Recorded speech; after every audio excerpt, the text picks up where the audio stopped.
how do you start something when you have no idea what you're doing or you're not really sure which way to go? How do you actually get started? How do you make a move and get started? And I'm going to tell you, I got some of the most valuable advice. I was perusing YouTube, watching a video kind of like this one, and someone was talking about some of their tips and tricks for how to be productive, and I was thinking, okay, how can I apply this to my life? So I ended up creating like 3 websites in 3 days. It was just that creativity that got sparked in me that caused me, that entrepreneur inside me, to just burst out with all of those ideas and actually get something done. I want to tell you what that thing was, and it's actually kind of simple. I almost do it, and you might do it not really thinking that you're doing it already. Before I forget, please drop a comment below this video and let me know if you have any comments, because that helps me make the next videos. Whether you want to start a business, or you want to start RV life, adopting dogs, or you want to start anything. If that sounds like you, if that resonates with you, if that's getting you excited, if we haven't officially met, I'm Brandi, an ex-corporate Kool-Aid drinker, a born-to-be creator, blogger, vlogger, digital nomad, entrepreneur, and you can usually find me in my RV, but also you'll find me at the condo, an Airbnb, a hotel, wherever I might be, because I like to make money online and be able to do it from anywhere. The way that I've been able to do that was by actually starting something. Actually, my first business failed. It's kind of funny that I'm sharing this with you, is my first business was a fail.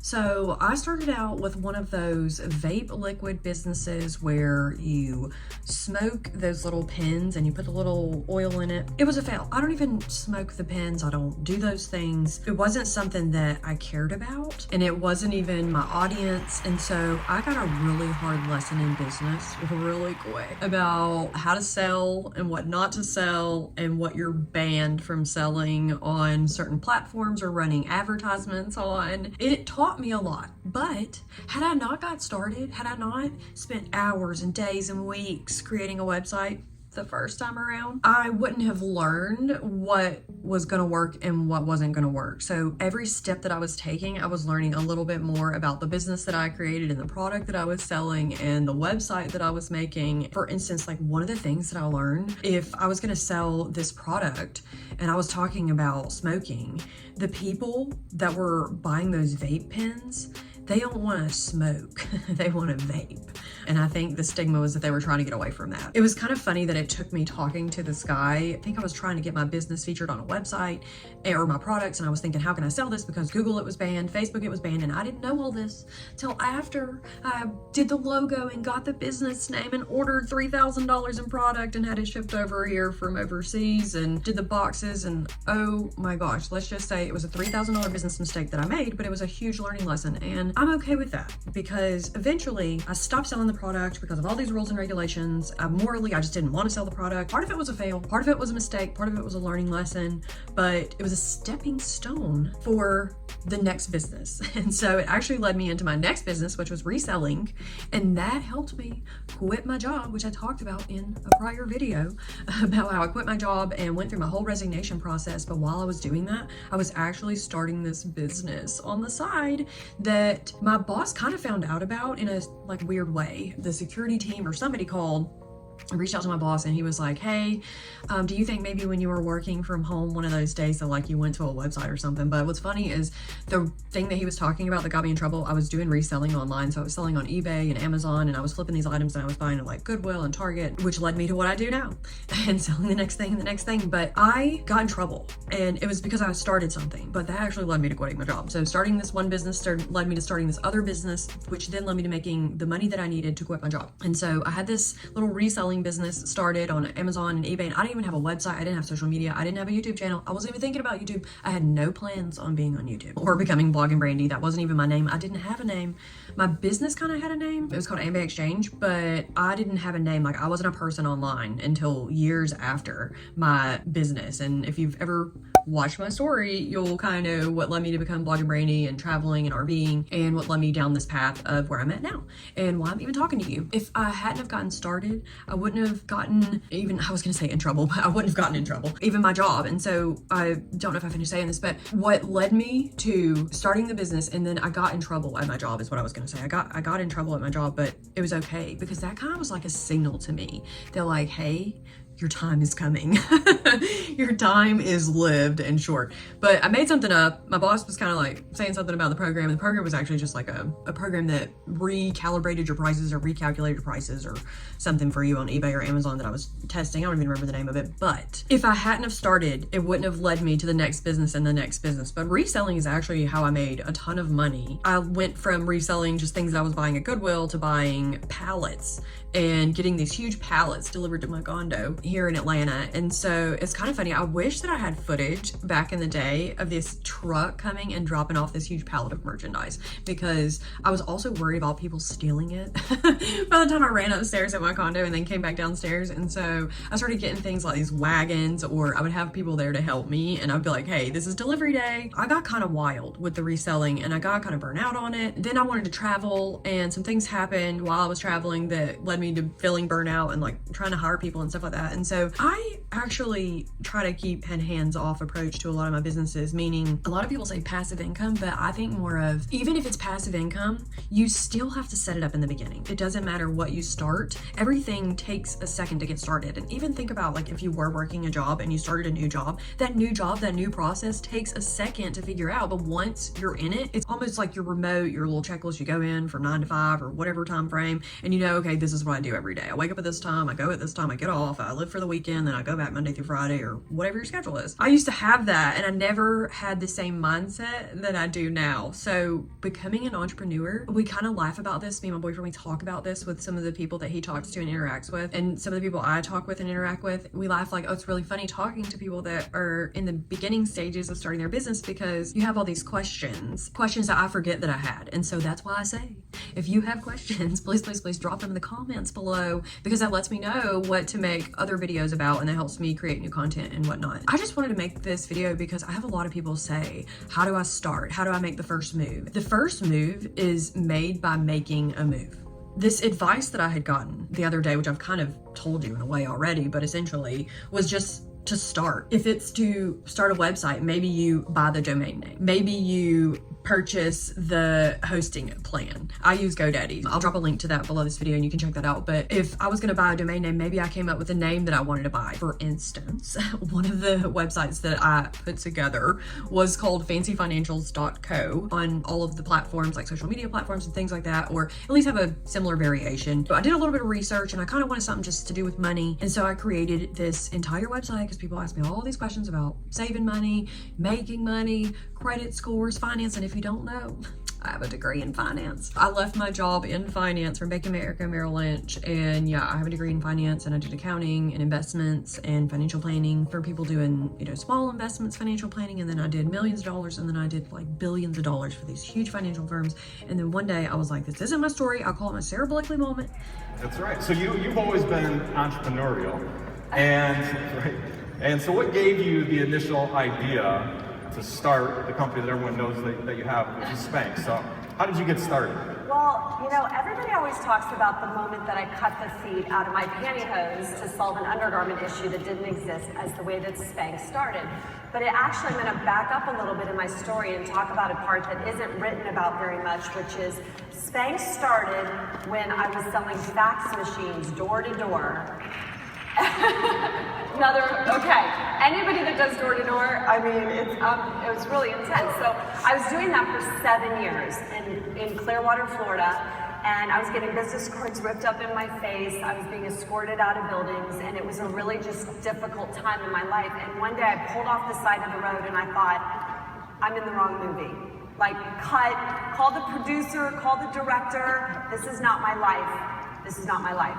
And so I went home that day and I wrote down what I thought I was good at. And the only thing in the good column was sales. And I said to myself, okay, why am I good at sales? What is it about sales that I love? And I loved offering something to someone that maybe helped them, made their life easier or better, or was something that they needed. And I decided, okay, in that moment, I want to sell something that I love and that I'm passionate about. I'm selling fax machines, and so that wasn't something I was passionate about. And in that moment, I wrote down in my journal, I'm going to invent a product that I can sell to millions of people that will make them feel good. And then I literally specifically said out loud to the universe, I said, please give me the idea. And it was 2 years later that I was going to a party here in Atlanta. I was 27 at the time, that I cut the feet out of control top pantyhose to wear under white pants to solve an issue that I didn't want to see the panty lines or the thong and everything else going on under the pants. And when I got home that night, I thought this could be the idea. Okay, how many of you enjoy selling? Yes? How many of you do not enjoy selling? I was like, I'm done, I'm out. Like I mentioned in a prior video about how I quit my job and I was ready, I was out, I was checked out. I never thought that I would be using my degree in finance for filming and making videos. It was 8 years ago that I decided to take a leap of faith and quit my job to start a business. But it took me 6 months to prepare for my departure, and RV living wasn't even on my radar. So I don't know if I've ever shown this on this channel, and just in case you're wondering why this is all weird behind the scenes, we just refinished this entire penthouse. I gave you a pre-tour that I'll drop a link to below this video, so when you're like, oh, where's Brandi at when she's not in her RV? This could be one of those places.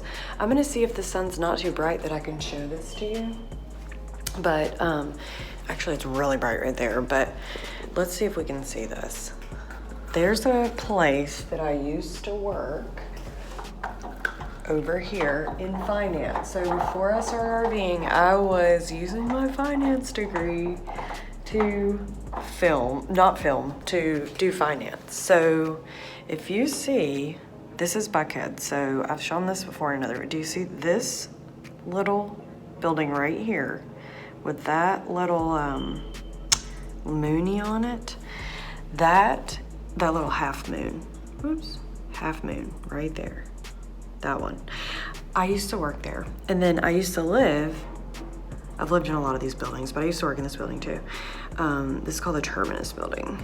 I'm trying to get to a good spot. I used to live in this building, and I would walk over to this little half moon, and then I would walk back home and go to my house.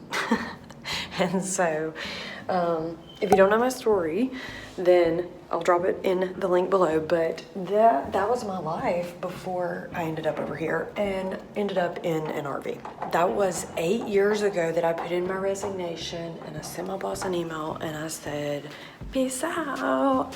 I'm not working there anymore. But getting back to what I was telling you, 8 years ago, I took a leap of faith and I said, hey, I want out of this place. Like I said, RV living wasn't on my radar. All I cared about at the time was starting a business, making my own schedule, building an empire, and making productive use of my time, because in this job that I had, it wasn't really fulfilling. I just remember going into this job and having this kind of like painted smile on my face, like, hey, yeah, I'm here to do a job, okay. But I hated it. All I cared about was starting a business, and I can't tell you how scared I was to jump in to not only becoming an entrepreneur, but also an RVer, okay? So it may not look like it right now, but I wanted to say, how you start something is by starting, because by the time you buy that domain, by the time you get that hosting plan, then you're already creating your website. You're already playing around with the themes. You're already creating your logo. You're already setting up your social media account. So by taking the first step, it kind of makes you a little bit more productive to take the next step and the next step. And what happened, even with my businesses, is I took the first step. And so I would create one website. And then it was like, okay, well, this one isn't going to work, or it's not doing it for me, but I would learn something. And so then I would create another website, or I would learn how to, instead of using like a website or a platform like Shopify or Etsy, I would learn how to create my own website on GoDaddy, or WordPress, should I say. But it led me to learning what I know now. And now I wouldn't call myself a website developer, but I would say I'm pretty good at it. I've learned a lot. I'll say that. I would not have been able to put together this fancy financials website, this money website that I put together, had I not ever started a website to begin with. That's what I just wanted to say is, if you're struggling with getting started and making a move and you're procrastinating and you're thinking, okay, what should I do? What's the next step? Yeah, you can write out notes all day long. I have notes about the videos that I wanted to make, but I was like, you know what? I'm usually really good if I'll just start the video, then I don't need all the notes. Like, they're good to have and they keep me on track. But honestly, I've learned over the years by being myself and just really talking to you as a human being, as if we're sitting here having like a breakfast or a little coffee, it feels more natural and it feels more like me, and it leads to more natural conversations and people actually being real with me and, you know, booking calls with me or taking courses that I've had or leaving comments down below or liking this video or subscribing to this channel and tapping that little bell icon so you're notified each and every time I publish a new video. On that note, please drop a comment below and let me know how this video resonated with you. What are you struggling with starting? What's your game plan? Are you planning 10 years out, 5 years out? Because I will tell you, I don't plan like that. And what did you not accomplish in the years past? What did you not accomplish in all the years prior that you had planned to do because you were procrastinating? That you were like, oh, well, I'll start one day, you know, maybe. I can't tell you how many people I talk to, and I'm like, well, did you start that thing? Did you do that thing? Oh, well, no, one day when I get $10,000, then I'll do it. One day, yeah, I'm still trying to think of a business name. You know, you can actually build an entire website. I have one built right now. It's about travel. I haven't even started it yet. I've started the website, but I haven't named it yet. I have an idea. I just haven't decided on the name yet. But you could build a website without even having a name. For instance, like I wanted to make a website about travel. I knew that people would ask me questions about like, how can you afford to travel? Travel guides, like the places that you travel, and how do you save money when you travel, and how do you plan your travel? So I knew to start making content about those things, which I already had in my arsenal of things. For instance, if you wanted to be a blogger, you want to start a blog, maybe you're not ready to start the website, maybe you're like, okay, I don't know, they're just pushing it there. Open a document. I use Google Docs, Google Drive, Google Workspace actually, because for business, but get started completely free with like Google Drive and create documents or whatever you use. It can be on your computer, notes, your phone. Just start making notes about what are you gonna blog about? What do you want to start online? Like, what are your ideas? That helps me, and then I can just copy and paste those things into whatever the next thing is. And honestly, sometimes I'll just start, and by the time I'm done writing something, it could be a blog post, it could be a video, I'll think, oh, I only had, you know, 2 things that I could say, but then 20 minutes later, I have an entire chapter of a book written, or an entire blog post written, or an entire 3 series written, kind of thing. Just start. That's what you have to do. You have to just start. You have to start something. Start somewhere. Write out the plan that you have. You can see when I talked about quitting my job, or whenever I've talked about how I became a digital nomad and the steps I took to brand myself online and put myself out there, I started with one thing. I started with a website, then I started with social media. And I'm on a lot of the platforms, but just because I'm on them doesn't mean that I'm on them all the time, or that I'm posting on them, or that I'm communicating on them. Some of them work better for me than others. Making YouTube videos works better for me than, say, being on LinkedIn. Please drop a comment below, hit the like button if you like this video, and subscribe to this channel if you haven't already, and tap that little bell icon if you haven't already, because that means that you haven't gotten started. What are you gonna start below? I wanna hear. Drop a comment below. I'm so excited. If we haven't officially met, of course, I'm blogging Brandi. And if you're subscribed, you're gonna see the next video, but until then, check out the description below this video for all the goodies that I mentioned, and you can also head over to bloggingbrandi.com and find out all of that good stuff. I am super excited to share with you what's going on in 2024, but the first one was one of the websites that I created. So I actually just dropped that on you if you didn't figure that out. I'll drop that one below and you can check that out and let me know. Comments are my love language. I love you, and I'll see you in the next video, and I can't wait to see what you get started on. Stop drinking the corporate Kool-Aid. No more.